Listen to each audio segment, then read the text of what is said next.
So Bwana Yesu asifiwe. Hallelujah, praise the Lord. Kwa majina mimi ni David Otieno, ni mwevangelisti hasa nina target sana vijana, maana mimi pia ni vijana, mimi pia ni kijana. Niwie radhi kwa hilo. Na nimekuwa kwa makanisa tofauti na nimegundua ya kwamba kanisa hazina ufahamu ya mtu ambaye anaitwa kijana. Assumption imekuwa ni kwamba wakati ambapo umeoa usha upgrade, sasa wewe ni kijana. Wewe si kijana. Na kama haujaoa basi wewe ni kijana. Nataka nikaweze kutoa hiyo assumption ambayo imekuwa kwa makanisa ya kwamba a young man is a person who is not married. But the moment you are married, then you upgrade from being called a young man or rather a youth to maybe a man or rather men's department, whereby now you are graduating from being a youth to maybe to another department, whereby we will talk about men's department and what have you. What I know is that when you have 35 years and below, you qualify to be called a young man or rather a youth. Then when you are 36 and above, then you are now above the age or rather the limit of being called a young man or rather a youth. Kwa hivyo kijana ni yule mtu ambaye ako na miaka 35 kushuka chini, lakini aliye na 36 kwenda juu, sasa yule huwa ashapita hicho kiwango cha kuitwa kijana. Sasa huyu ni mzee. Anaweza sema mimi ni mama, mimi ni baba. Na kwa hivyo wewe ambao uko na 35, uko na 34, uko na 33, uko na 32, uko na 30. Maybe how can you introduce yourself when wewe uko na 30 na uko na familia? Then you can say mimi ni kijana ambaye ana familia. There is a way ya kujintroduce, but what is important is that we want you to share with us. We want you to get it clear. We want you to put it clear that you are a young man, you are a youth. Mimi ni mzee kijana. Ushasikia mtu akisema mimi ni mzee kijana? So mimi ni mzee kijana. That one means that wewe uko na familia, uko na watoto, uko na mke, but you are still ranging in between 32, 33, 34, 35, mzee kijana. Then 36 and above, wewe ni mzee. Are you getting my point? Sasa 36 and above, wewe ni mzee. 35 and below, wewe ni mzee kijana. So my content, the reason why I wanted to clear the air and to make everything clear and known to everybody is that there is assumption ya kwamba if you have a family, you are married, you have children, they don't really care about your age. What they are looking at is, do you have a family? Do you have a wife? Then you are not a young man, you are not a youth. They upgrade you automatically to other age groups, which is not supposed to be that way. So my content is going to target these young men, people who are ranging between 35 and above years. The reason why is because this is the generation that the enemy is targeting. Hii ndio age group, hii ndio rika ambayo ibilisi anatafuta sana. You realize ya kwamba vijana ndio wako active sana kwa mtandao. When you go to TikTok, when you go to YouTube, when you go to Facebook, when you go to Instagram and what have you and what have you. Vijana wamedominate pale sana. Mpaka saa hii you realize ya kwamba people are using magazines. Na wale ambao wanatumia gazeti ni wazee. They can tell you that I just have to read this magazine. Unamwambia, lakini sisi vitu ziko kwa mtandao. Anakuambia, no, I am used to. And so there are people who believe that if they want to get information, then lazima asome magazine. They just believe in magazine. They just have to read their magazines. Na sisi, we believe that all the information are in the internet. I just have to buy myself data bundles and then I browse.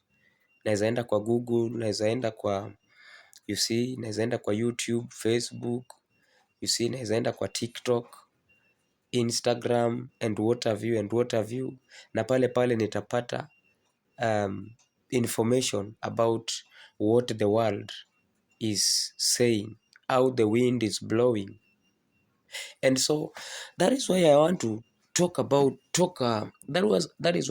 talk with this young man. You realize ya kwamba in a Bible there is this thing called a gate. Gate imetumika sana kwa Biblia. Na kuna maandishi inasema ya kwamba mlango ambao Mungu amefungua binadamu hawezi kufungua, mlango ambao Mungu amefunga binadamu hawezi kufungua. And again there are doors that are being closed by men. There are doors that are being opened by men. In short, I am talking about gates, milango. Na you have to realize ya kwamba mlango ni kitu ambacho kinaruhusu mtu aingie na inaruhusu mtu atoke. That is a gate. That is why it is called a gate. Or rather you can talk of a door. Kazi ya mlango ni kuruhusu kitu ingie na kitu itoke. Now, it doesn't matter what is going to enter or come out, whether it is good or bad. Hatutazingatia ya kwamba ni kitu gani ambacho kimeingia ama kimetoka. Kumbuka kazi ya mlango ni kuhakikisha tu ya kwamba kitu kimeingia na kitu kimetoka. Sasa mwizi anaweza ingia, mchungaji anaweza ingia, mchawi anaweza ingia. Are you getting?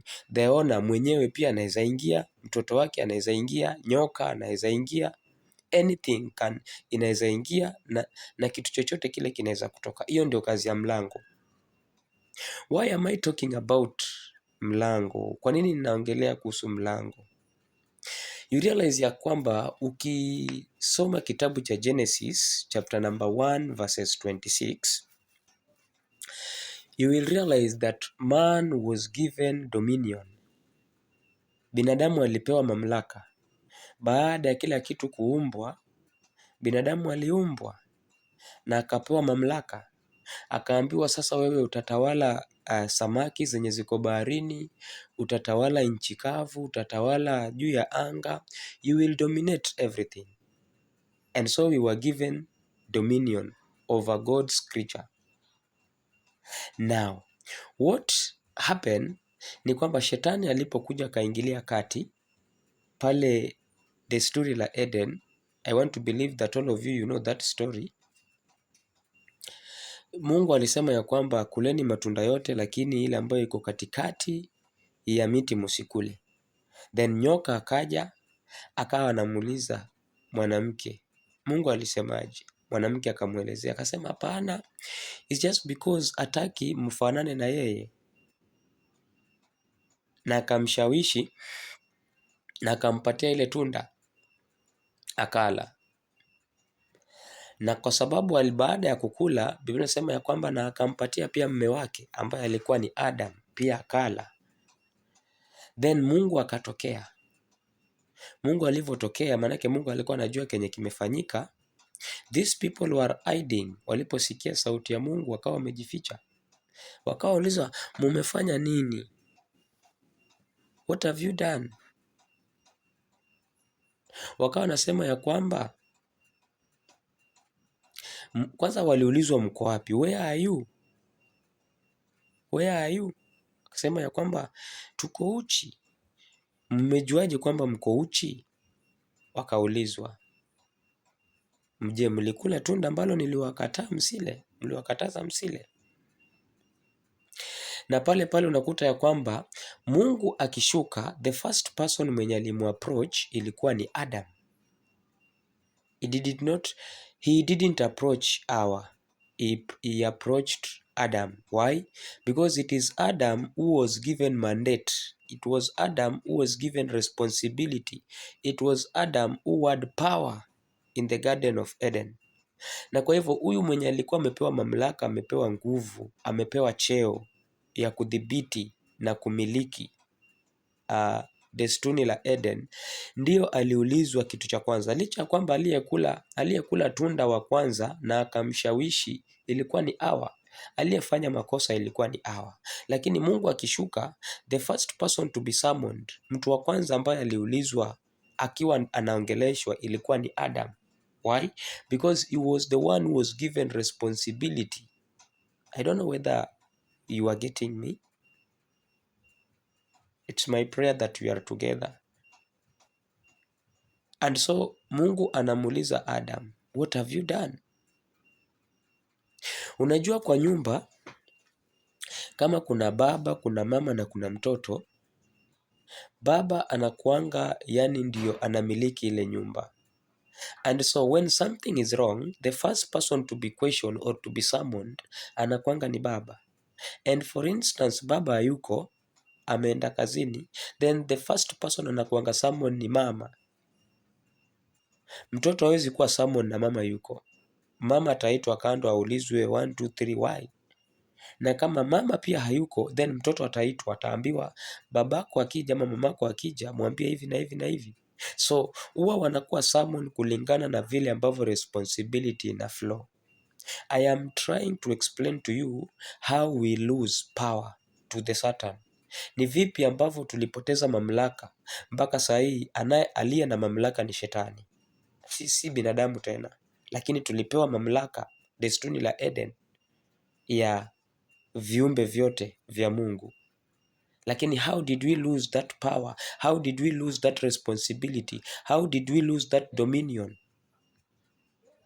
Na unakuta ya kwamba sasa wakati ambapo Mungu amekuja ni kwa ajili ya Adam, anamuuliza what have you done? Sasa Adam akawa ana shift blame. Badala ya kupokea na kusema ya kwamba Mungu tusamee, tulifanya 1 2 3, akawa anasema ya kwamba aliyenifanya nikakula tunda ni mke ambao ulinipatia. So he is shifting blames kwa mke wake. Na kwa hivyo anaonekana kwamba ni mdhaifu, ni mnyonge. He cannot take responsibility. He cannot carry the blames. Anazipeleka kwa mwanamke. Na Mungu pia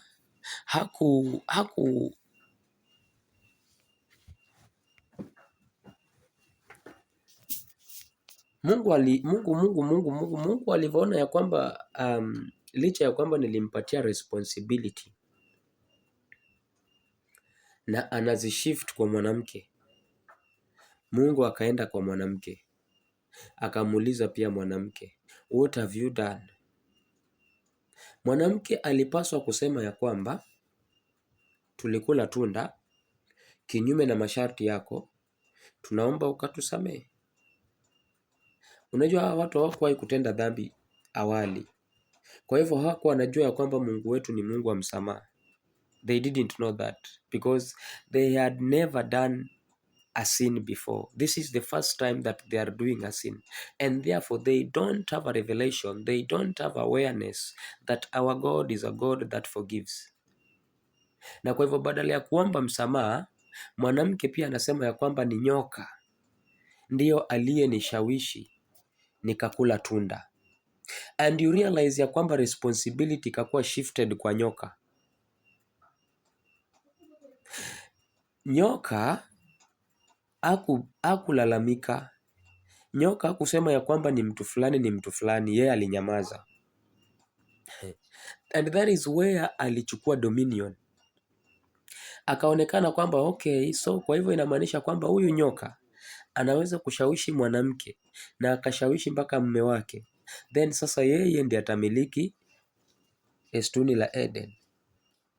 Hapo ndipo tulipoteza mamlaka, na ndio maana ilikuwa ni lazima Yesu aje ili akapate kutukomboa. By that time, ule mtu ambaye alikuwa anamiliki ufunguo sasa ni Shetani, na unakuta kwamba hii ufunguo ilikuwa lazima ichukuliwe kutoka kwa Shetani. That is why Jesus came.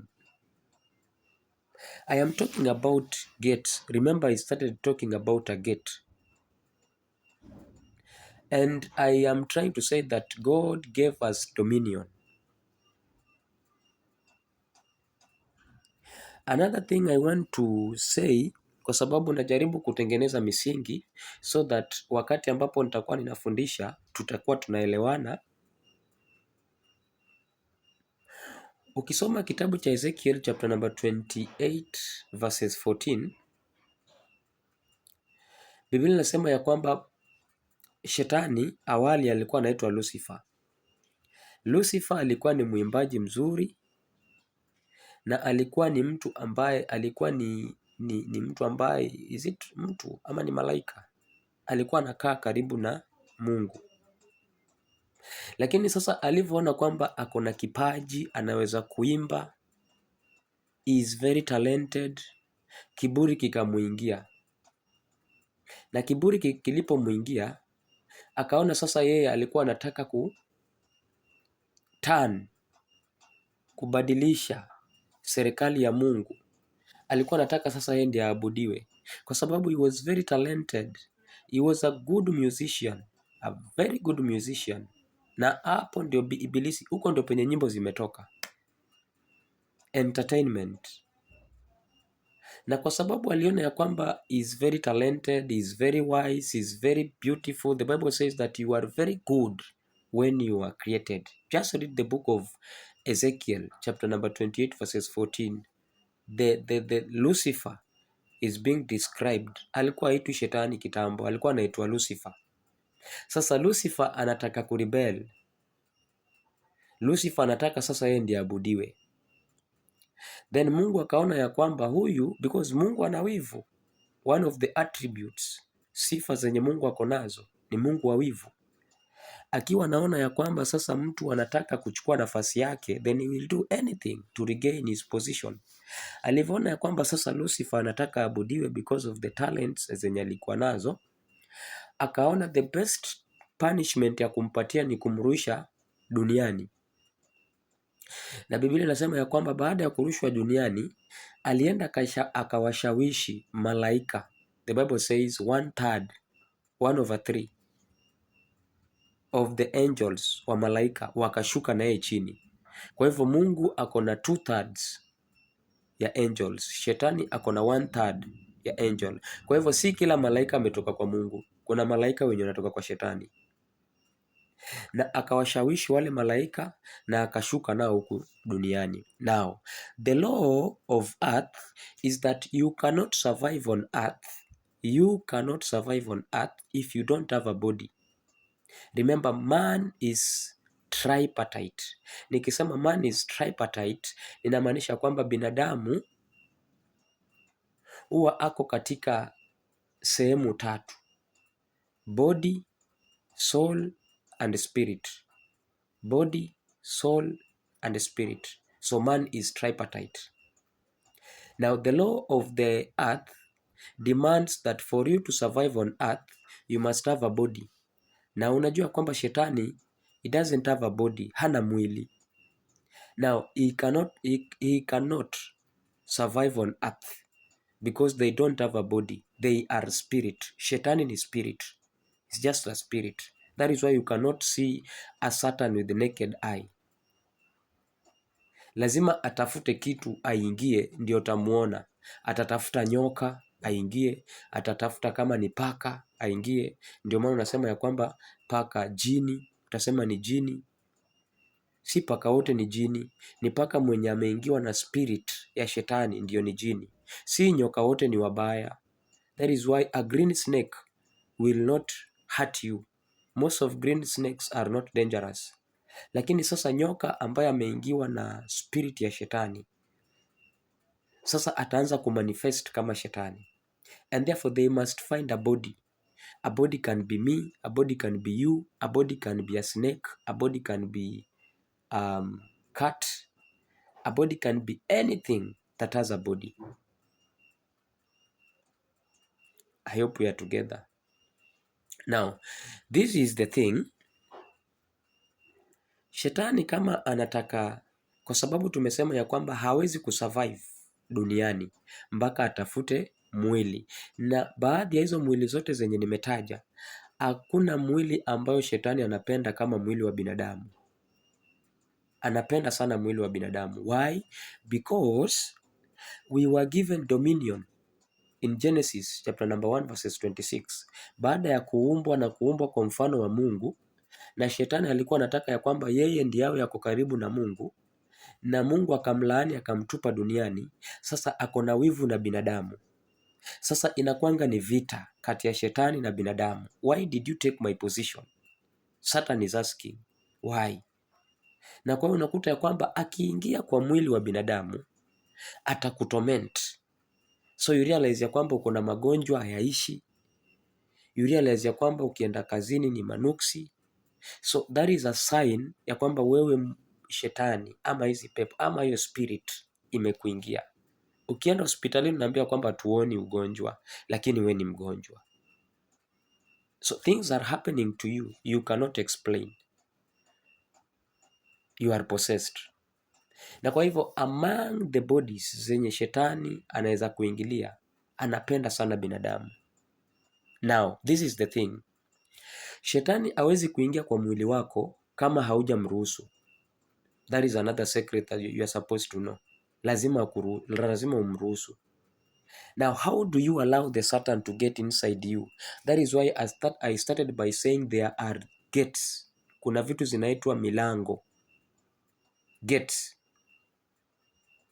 Shetani hawezi kukuingia hivi bila wewe kumruhusu. They cannot. You have to allow them. You have to allow them. And the battlefield is your mind. Hapo ndo kuna kuanga na vita. So anapenda sana kutumia akili ya mtu. And so I want us to talk about these gates ambazo shetani huwa anatumia ili akapate kuingia kwa maisha yako, kwa nyumba yako, kwa biashara yako. They must get a permission from you. And how do they get permission? By you opening these gates, zizi milango. Now, can I try to mention some of the gates? Mlango wa kwanza ni simu. Simu ni mlango. Through the phone, unaweza kuruhusu vitu vibaya vikakuingia na ukaruhusu vitu vizuri vikakuingia. And so simu ni mlango. So when you are using YouTube, when you are using TikTok, when you are using Instagram, when you are using Facebook, when you are using all these social media, ujue ya kwamba hizi ni mlango. And that is why you realize ya kwamba unaweza kuingia kwa Facebook ukapata kuna pastor fulani anahubiri. Or hata unaweza ingia kwa YouTube ukapata kuna pastor anahubiri na ukisikia yale mahubiri yakakubariki. Sasa hiyo ni mlango na umeruhusu vitu vizuri ndio viingie. Tena unaweza enda kwa hiyo YouTube na ukakuta watu wana dance wako uchi. Very weird things are happening YouTube. Na unapoangalia zile vitu ambazo sasa ni chafu, ni mlango umefungua. Na hizi vitu zinaenda kwa brain, in your mind. Then when you are alone, when you are idle, unaanza kumeditate the things that you are seeing, the things that you are observing. Are you getting? So hapa sasa ndio kama ulikuwa unaangalia vitu vizuri, ndio utaanza kuwa na kiu ya Mungu, utaanza kutafuta Biblia yako, utaanza kusema ya kwamba ni siku nyingi nimekuwa siombi, wacha niombe. Lakini kama ulikuwa unaangalia wanawake wenye wako uchi, that is now spirit ya immorality, spirit ya usherati, you are getting the lust na vitu kama hizo. And so this is a gate ambayo umefungua. And that is why I wanted to talk about the young men, because simu zililetwa. How are you using your phone? Because it is a gate. Remember, you can close it, you can open it. Na ndio maana Biblia inatuita kwamba sisi ni walinzi. Mlinzi huwa hakai kwa ofisi. Mlinzi huwa hakai kwa staff room. Mlinzi anakaa kwa gate. Analinda. What are you watching? The Bible says in the book of John chapter 10 verses 10, the thief comes to steal, to destroy and to... Mwizi anakuja kuua, kuharibu na kubomoa. Kwa hivyo mwenye tunamlinda ni mwizi ambaye ni shetani. So if you can open your door na ukaruhusu vitu vizuri viingie, then we are very much okay with you. If you will open a door na uruhusu vitu vibaya viingie, sasa ndo nakuta kwamba shetani anapata nafasi ya kuingia kwa maisha yako. Na shetani akipata nafasi ya kuingia kwa maisha yako, he will do 3 things. He will never laugh with you. Hakuna siku ambayo atakuonyesha meno. It is you, ni wewe ndio unamuonyesha meno. But he will never ever show you his teeth. Anakuja kuua, kuharibu, kubomoa. 3 things. Akikuja atakuja kama rafiki. But the main idea kuingia kwa maisha yako ni kuua, kuharibu na kubomoa. Kuua nini? Kubomoa nini? Kuharibu nini? Hiyo ndoa, hiyo biashara, hiyo afya, hiyo huduma, hiyo mipango ambayo uko nayo, hiyo masomo yako. Are you getting? And so you are not supposed to allow the enemy to get in at all cost. And so lazima tujue jinsi ambavyo tutatumia simu zetu. Ujue jinsi ambavyo utakuwa unaingia kwa mtandao. Angalia vitu ambazo zitakusaidia, zile ambazo zisaidia achana nazo.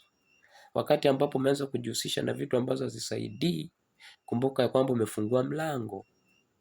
Na akishaingia, my friend, is another story. So today we've just talked about the doors. Na nimesema ya kwamba kuna milango ambayo Mungu akifunga binadamu hawezi fungwa, na kuna yenye akifungua binadamu hawezi funga, na pia kuna milango ambazo zinafunguliwa na kufungwa na binadamu mwenyewe. Na ndio maana ninasema ya kwamba simu ni mlango ambao binadamu ndiye alifungua. Simu. Na hapo tukapata TikTok, Facebook, YouTube, nini na vitu kama hizo. And so you have to know how you will be using these gates so that zisikupoteze. Remember we were given dominion. Tumepewa mamlaka.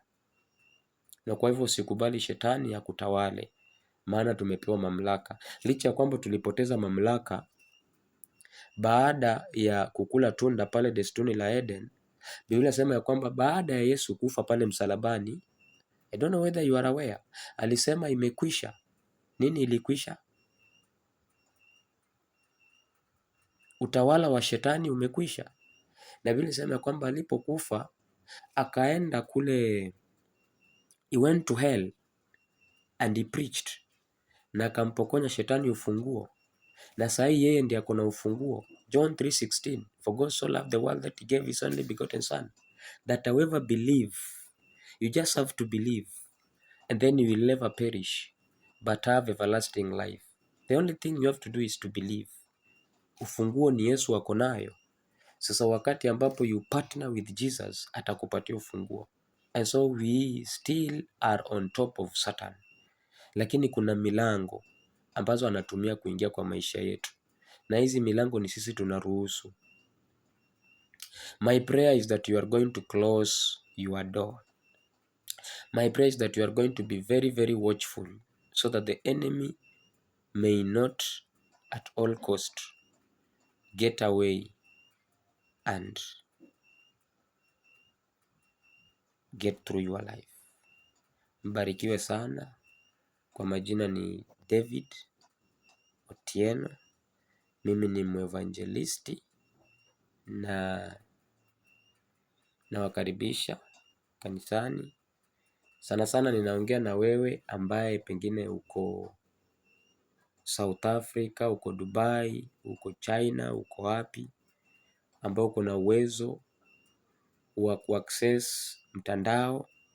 Na unapo access mtandao, unatamani ukaweze kukutana na content ambazo zitakubariki. Na kule Saudi Arabia, unajua Saudi Arabia hakuna kanisa. And so if you will be using YouTube vizuri, ukiwa unatumia YouTube vizuri, then unakuta kwamba utabarikiwa kama vile ambavyo mtu angebarikiwa kama ameenda kanisani. So it's up to you. Wewe ambao uko Saudi Arabia, whereby there is no church. Wewe ambao uko China, wewe ambao uko where again? Korea. They don't believe that Yesu yuko. Wewe ambao uko Egypt, they don't believe ya kwamba Yesu yuko. You are a Kenyan. Mungu amekubariki, umetoka nje kwa ajili ya kazi. Unatamani ya kwamba upate mtu ambaye atakufundisha neno. So you are the person mwenye I am talking to. Barikiwa sana unapopitia haya mafundisho. Mungu akubariki.